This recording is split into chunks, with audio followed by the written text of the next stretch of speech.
अजीजाने गिरामी, इसके बाद मैं हिंदी स्पीच के लिए किसी जीएस ट्यूशन के होनहार तालिबा को आवाज देता हूँ, जिनसे मेरी मुराद साजदा परवीन वो तशरीफ लाए और हिंदी स्पीच से हम सबको मुजल्ला व मुशफ़्फ़ा फरमाए।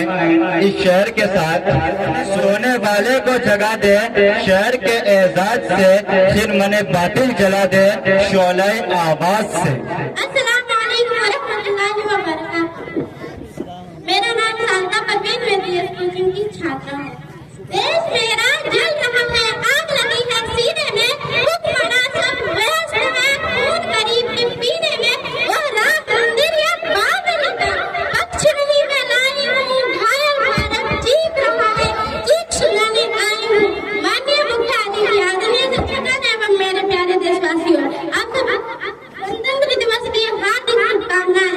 भारत को ब्रिटिश शासन से 15 अगस्त 1947 को आजादी मिली, लेकिन हमारा संविधान 26 जनवरी 1950 को लागू हुआ। हमारा संविधान विश्व का सबसे बड़ा संविधान है, जो सभी वर्ग के लोगों और जातीय लोगों को जोड़े रखता है। मेरे प्रिय मित्र, दर्द हद से तब गुजरने लगता है जब मेरे आंखों के सामने ताज, पुलवामा, छत्तीसगढ़ में शहीद हुए जवानों के शत विशत अनजले शरीर के टुकड़े, रेतों के किलों से उलट जाते हुए लाशों के ढेर और कश्मीर की खून सी सनी लाल रंगी सड़कें का दृश्य सामने आता है। तो इसमें मेरे प्रतिपक्षी महोदय का कहना ये कि ये सब मानव अधिकार का अनुपालन करते हुए देश से उग्रवाद और आतंकवाद को समाप्त किया जा सकता है। महोदय, अब तो हमारे तिरंगा झंडा भी हमसे पूछने लगा है कि क्या बात हो गई भारत, आजकल मैं फहराने से ज्यादा कफन में दफनाने की क्यों मारा हूँ।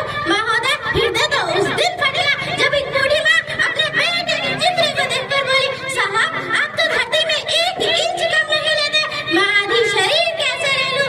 महोदय, इस मानव अधिकार के कारण आतंकवादियों की बंगले की नाक बना हंसती है और हमारे शहीद जवान की आंगन में तुलसी रोती है।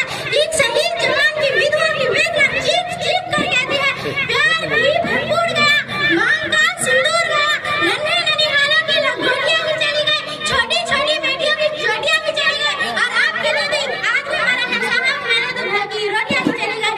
महोदय, किसी भी जंग को जीतने के लिए पहल करना सबसे ज्यादा आवश्यक है कि इतिहास गवाह है, पहल करके बड़े बड़े युद्धों के परिणाम बदल दिए गए हैं, लेकिन आज हमारे जवान अपनी ड्यूटी पर खड़े होकर भी पहल करने से डरते हैं, क्योंकि उन्हें भविष्य में कटघरे पर खड़े होने का डर सता रहा होता है। वो ये जानते हैं कि चाहे एक आतंकवादी की राइफल से निकलने वाली गोली को यह तक करना पड़ा या ना पड़ा कि वो किसको लगेगी, लेकिन हमारे राइफल से निकलने वाली हर एक गोली को यह निर्णय लेना पड़ता है कि चाहे दोषी को लगे या ना लगे, लेकिन निर्दोष को नहीं लगनी चाहिए। अगर ऐसा हुआ तो ना तो ये समाज हमें छोड़ेगी और न ही दिल किताब बनाने वाली ये मीडिया हमें छोड़ेगी।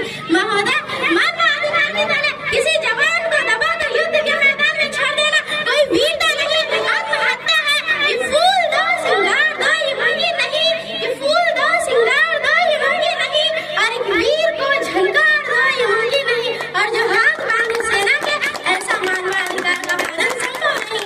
आप सभी के रिश्ता के भाग पर चलते हुए एक जवान और आतंकवादियों आप पत्थरबाजों से डरते हैं, क्योंकि वो जानते हैं कि जब हमारे राइफल से निकलने वाली गोली टारगेट को हिट करे या ना भी करे, फिर भी 400 किलोमीटर दूर जाएगी। अगर इस बीच किसी निर्दोष को लग गया तो हमें अपनी नौकरी से भी हाथ धोनी पड़ सकती है। और एक जवान आज ये सोचता है कि चाहे सांप मरे या ना मरे, लाठी नहीं टूटनी चाहिए। आज हमारा देश इस कदर मजबूर है कि चिरागों को हवाओं में उछाला जा रहा है, चिरागों को हवाओं में उछाला जा रहा है, हवाओं पर भी रोक डाला जा रहा है। अरे हमें तो है बुनियाद अंतरिक्ष सुरक्षा की और हमें ही नौकरी से निकाला जा रहा है। आप लोग का धन्यवाद मेरा स्पीच सुनने के लिए। जय हिंद। किताब सादा रहेगी कब तक, कभी तो आगाज बाब होगा। जिन्होंने बस्ती उजाड़ डाली कभी तो उनका हिसाब होगा। सुकूत सहरा में बसने वालों जरा रुतों का मिजाज समझो, सुकूत सहरा में बसने वालों जरा रुतों का मिजाज समझो। जो आज का दिन सुकून से गुजरा तो कल का मौसम खराब होगा। शहर की खुशियाँ मनाने वाले शहर के तेवर बता रहे हैं, शहर की खुशियाँ मनाने वाले शहर के तेवर बता रहे हैं, अभी तो इतनी घुटन बढ़ेगी कि सांस लेना अजाब होगा। गए वो दिन के हर एक सितम को अदाए महबूब कह के खुश थे, गए वो दिन के हर एक सितम को अदाए महबूब कह के खुश थे।